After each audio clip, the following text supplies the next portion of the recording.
नमस्कार विद्यार्थी मित्रांनो, आजच्या या व्हिडिओमध्ये मी आपल्या सोबत एका वेगळ्या विषयावरती चर्चा करण्यासाठी आलेलो आहे. ते म्हणजेच how to prepare for board exams.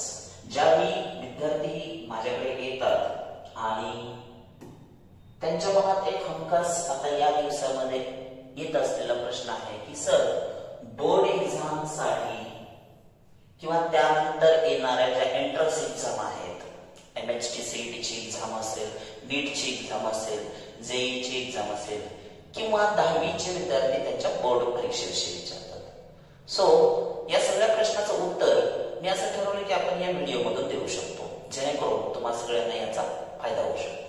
आता हे ज्यावेळी असे अनेक प्रश्न विद्यार्थ्यांच्या मनात येतात, तर या सगळ्यांचं एक मी 5 टिप्स तुम्हाला देत आहे की जेणेकरून तुमचं बोर्डाचं किंवा येणाऱ्या कुठल्या एंट्रन्स एक्झामचं प्रिपरेशन खूप चांगल्या पद्धतीने होऊ शकतं. सो बघूया आपण त्या 5 टिप्स कुठल्या आहेत.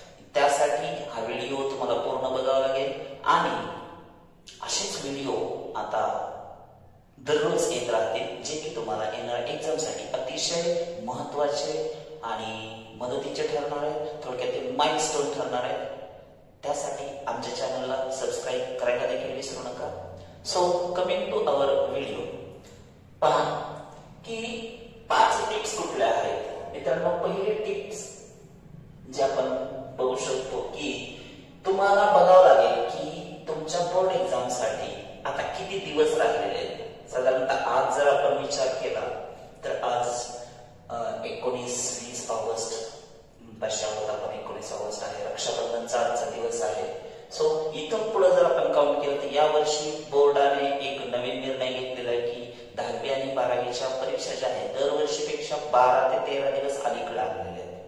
सो 11 फेब्रुवारीलाच जवळपास 12वीचा पहिला पेपर घेण्याचा टाइम टेबल त्यांनी रिलीज केलेला आहे सध्या तरी, आणि 10वीच्या परीक्षा सुद्धा जवळपास 8 ते 10 दिवस अगोदर घेण्यात येत आहेत. पुढं रिझल्टला लागणारा वेळ, पेपर चेकिंग, इतर काही बऱ्याच प्रोसेसेस आहेत, त्यामुळे बोर्डाचा तो त्यांचा वैयक्तिक निर्णय आहे. पण जर आपण पाहिलं तर आपल्या परीक्षेसाठी मग आपल्याला शिल्लक असलेले दिवस पहिल्यांदा पाहावे लागतील. त्यानंतर दुसरी टीप देतो मी, प्रत्येक टीप वरती स्पेशली मी बोललेलो आहे, सो व्हिडिओ कंटिन्यू पाहत राहा. दुसरी जी टीप आहे ती तुम्हाला वेळापत्रक बनवावं लागेल त्यासाठी. आणि तिसरी जी टीप असणार आहे टेस्ट सिरीज रिव्हिजन्स नेमकं काय करायचंय. चौथी टीप असेल ती म्हणजेच टेक्स्ट बुक्स तुम्हाला वाचायचे, कशी वाचायचे त्याविषयी मी सांगणार आहे. 5वी आणि शेवटची जी टीप असणार आहे परीक्षेसाठी ते आहे डिस्ट्रॅक्शन्स आणि डिस्टर्बन्सेस, यांच्यासोबत आपण कसं इंटरॅक्ट होणार आहे. So let's see one by one. पहिली जी टीप आहे एक्झामच्या प्रिपरेशनसाठी मित्रांनो, ती म्हणजेच आपल्या एक्झाम साठी सगळ्यात अगोदर हे पाहावं लागेल आपल्याला की किती दिवस माझ्याकडे अजून शिल्लक राहिलेले आहेत. माझ्याकडे म्हणजे तुमच्याकडे. सो 10वीची परीक्षा असू देत, 12वीची परीक्षा असू देत, इथून पुढे माझ्या हिशोबाने तुमच्याकडे 150 दिवस मित्रांनो शिल्लक आहे. 5 महिने थोडक्यात तुमच्या हातामध्ये अजूनही शिल्लक आहे. लक्षात ठेवा, जे निघून गेलेली वेळ आहे, जे गेलेले दिवस आहेत, त्याच्यामध्ये तुम्ही अभ्यास केलेला नाही, काही टेस्ट बुडाले तुमच्या, आता ते विचार करत बसू नका. आता तुमच्या हातात काय आहे याचा तुम्हाला सगळ्यात अगोदर प्रामुख्याने विचार करावा लागेल. आणि दुसरी गोष्ट म्हणजे मित्रांनो, 5च महिने राहिले असं म्हणण्यापेक्षा 5 महिने राहिले त्यामध्ये आपण काहीही करू शकतो. त्याचं कारण म्हणजेच ज्यावेळी डेडलाईन आली त्यावेळी सगळ्यात महत्वाचं, एखाद्या गोलला जर डेडलाईन आली तर आपल्या कामाचा वेग दुप्पट होतो मित्रांनो. आणि हे अकॉर्डिंग टू पार्किन्सन्स रूल्स आहे. ज्यावेळी गोल प्लस डेडलाईन प्लस कमिटमेंट असं तिन्हीचं कॉम्बिनेशन होतं. तुमचं ध्येय आहे की बोर्डाच्या परीक्षेमध्ये, एंट्रन्सच्या परीक्षेमध्ये, एंट्रन्स कुठली असेल, नीटची एक्झाम असेल, सीईटीची एक्झाम असेल, जेईची एक्झाम असेल, 10वीच्या विद्यार्थ्यांसाठी शाहू स्क्रीनिंग टेस्ट असेल,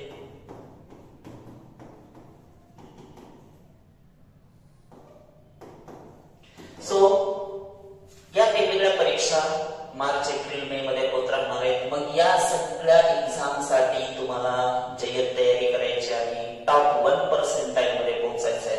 तर तुमचं गोल सगळ्यांचं हे आहे मित्रांनो, पण त्याच्यासाठीची डेडलाईन म्हणजेच तुमच्या जवळ असलेले हे 5 महिने आहेत. 5 महिन्यात तुम्हाला हे पूर्ण करायचं आहे.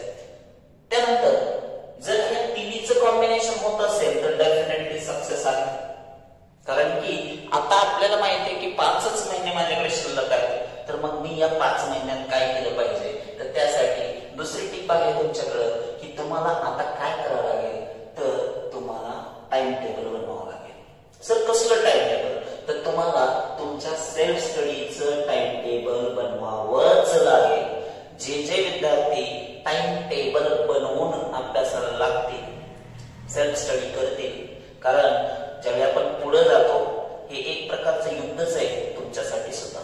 युद्धामध्ये मित्रांनो स्ट्रॅटेजीज प्लॅन केल्या जातात, एक परफेक्ट प्लॅनिंग असतं की कसं पुढे जायचं तेव्हा आपण जिंकू.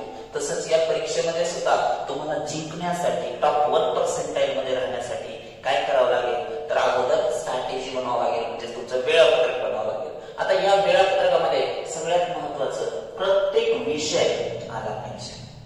वेळापत्रक बनवताना आठवड्याचं बनवा, दिवसाचं बनवा, दिवसात किती तास तुम्ही अभ्यास करणार, कुठल्या ठिकाणी करणार, इव्हन दो प्लेस सुद्धा तुमची डिटरमाइन होणं गरजेचं आहे. आणि त्याच्याशी कमिटमेंट करा की त्या वेळेत त्या ठिकाणी मी असणारच, मी एवढे एवढे घंटे अभ्यास करणारच आहे आणि त्या वेळेमध्ये माझे हे विषय, त्या विषयाचे ते टॉपिक मी अभ्यासाला घेणार आहे. हे खूप महत्वाचं आहे. प्रत्येक विषय तुमच्या अभ्यासामध्ये दररोज आला पाहिजे किंवा प्लॅनिंग नुसार वीकली त्याचं प्लॅन तुम्ही करू शकता.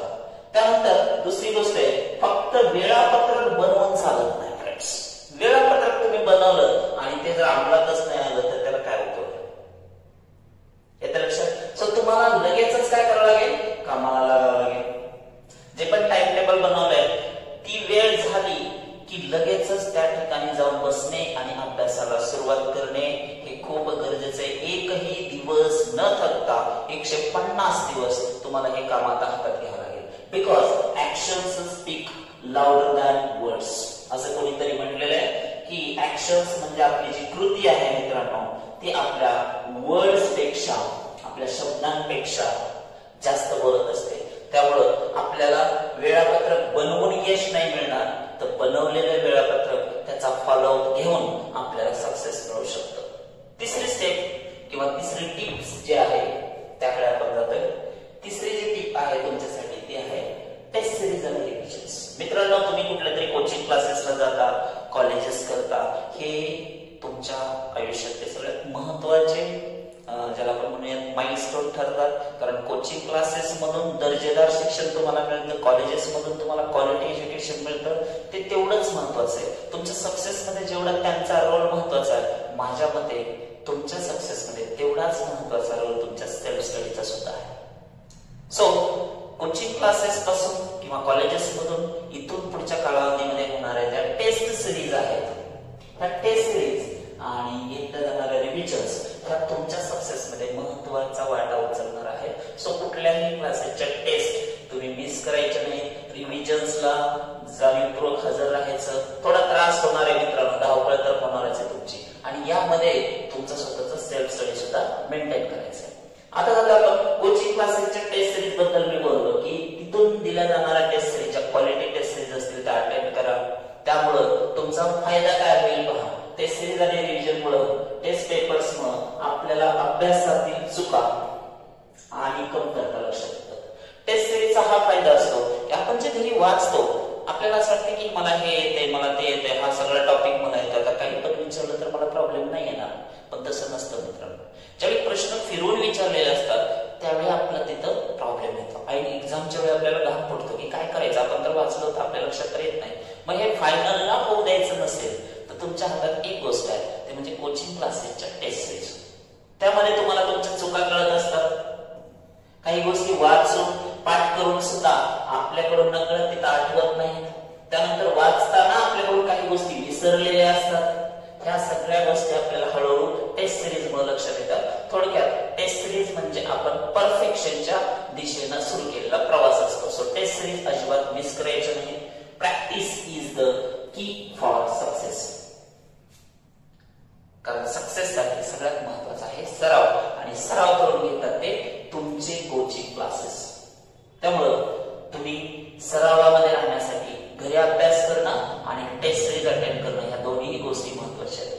काही विद्यार्थ्यांना वाटेल की मी घरी बसून ऑनलाईन टेस्ट सिरीज, आता फरक कसा आहे पहा. ज्यावेळी तुम्ही प्रत्यक्ष कोचिंग मध्ये जाता तिथे सर्व विद्यार्थी असतात, वातावरण एक्झामचं असतं. कॉलेजमध्ये जसं सर्व विद्यार्थी असतात, बोर्ड एक्झामला जसं तुम्ही जाऊन सर्व विद्यार्थी एका ठिकाणी 3 तास बसून पेपर देतात, तसं एन्व्हायरमेंट ऑफलाईन कोचिंग मध्ये असतं. सो तुम्ही ऑफलाईन कोचिंगला जाऊन टेस्ट सिरीज दिलं कधी बेटर असेल घरी बसून एकट्याने टेस्ट सिरीज ऑनलाईन अटेंड करण्यापेक्षा. It is quite better to go there and give the test, then the result will come ultimately. Okay, then proceed to the next. पुढची tip असेल मित्रांनो तुमच्यासाठी ती म्हणजे ज्यावेळी तुम्ही बोर्डसाठी किंवा नेक्स्ट एक्झामसाठी प्रिपेअर करणार आहात तर तुमचे टेक्स्ट बुक हे सगळ्यात महत्त्वाचे असतील असं मी म्हणेन. कारण कुठलाही पेपर ज्यावेळी डिझाईन होतो बोर्डाकडून, लक्षात ठेवा, कुठलाही पेपर ज्यावेळी कुठल्याही एक्झाम कडून डिझाईन होतो तर त्याचा जे प्राइम रेफरन्स असतो मित्रांनो त्यांच्या टेबलवरती पेपर बनवणाऱ्यांच्या, तो असतो टेक्स्ट बुक. म्हणून मी म्हणतो की टेक्स्ट बुक हे सर्वस्व. क्वेश्चन पेपर तुमचा त्या धर्तीवर बनला जाणार आहे, त्या सिलेबसच्या बाहेर क्वेश्चन पेपर तयार होत नसतो. म्हणून टेक्स्ट बुकचं वाचन जे आहे ते बारकाईने सुरू करा. आतापर्यंत तुम्ही टेक्स्ट बुक बघितले नाही बघितले, खरेदीच काही विद्यार्थ्यांनी केलेलं नाही असं असू शकतं, पण आता टेक्स्ट बुक कडे वाचन करताना ते बारकाईने करायचं.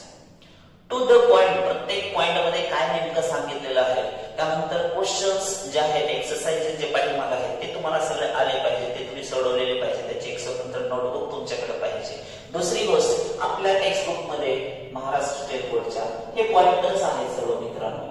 यूज युअर ब्रेन पॉवर आहे, ट्राय दिस आहे, कॅन यू टेल आहे, कॅन यू रिकॉल आहे, इंटरनेट माय फ्रेंड आहे, एनसीईआरटीच्या बुक्स मध्ये इंडेक्स क्वेश्चन्स आहेत. ह्या सगळ्या गोष्टी बुकच्या आतमध्ये दिल्या.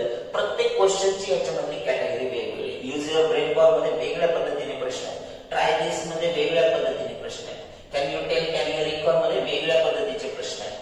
म्हणून बोर्डाचा पेपर निघताना सुद्धा याच्यावर ते फोकस करणं. इथून मागेही बोर्डाचे पेपर जर तुम्ही चेक केले तर या पॉइंटर्स मधून खूप सारे क्वेश्चन्स आलेले आहेत. आणि त्याचबरोबर टेक्स्ट बुकच्या चॅप्टरच्या पाठीमध्ये दिलेल्या एक्सरसाइजेस या सुद्धा खूप इम्पॉर्टंट आहेत, कारण ते एक सॅम्पल आहे की आम्ही बोर्डाला नीटला, सीईटीला, जेईला या टाइपचे एमसीक्यूज किंवा क्वेश्चन्स तुम्हाला विचारणार आहोत. म्हणून एक्सरसाइजेस सुद्धा खूप इम्पॉर्टंट आहे.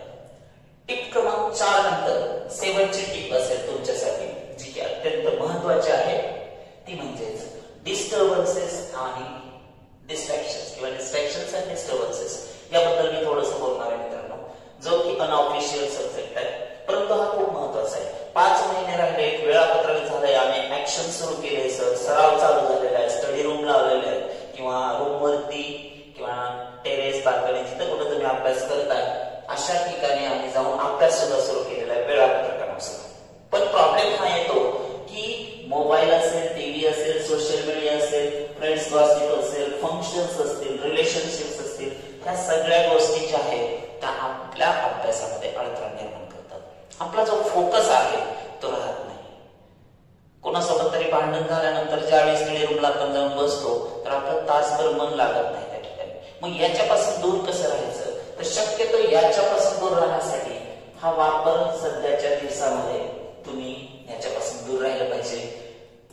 कुठलीही फंक्शन्स ज्याची गरज नाही अशा फंक्शनला तुम्ही उपस्थित राहण्याची आवश्यकता नाही. तुमच्या घरचे ते फंक्शन अटेंड करू शकतात. मित्रांनो, तुमच्यासाठी महत्वाचं काय, तुमच्यासाठी हे 150 दिवस महत्वाचे, तुमच्यासाठी आताची वेळ खूप महत्वाची आहे, कारण हे 150 दिवसातच तुम्हाला सक्सेस मिळणार आहे. 2025 मध्ये तुम्हाला खूप मोठा धमाका करायचा आहे. सर्वजण तुमच्या सक्सेस कडे पाहणार आहे, तुमचं कौतुक करणार आहे, आणि त्यासाठी ही वेळ, हे जे 150 डेज आहेत, हे जे 5 महिने आहेत, ते तुम्हाला आवर्जून वापरायचे तुमच्या करिअरसाठी.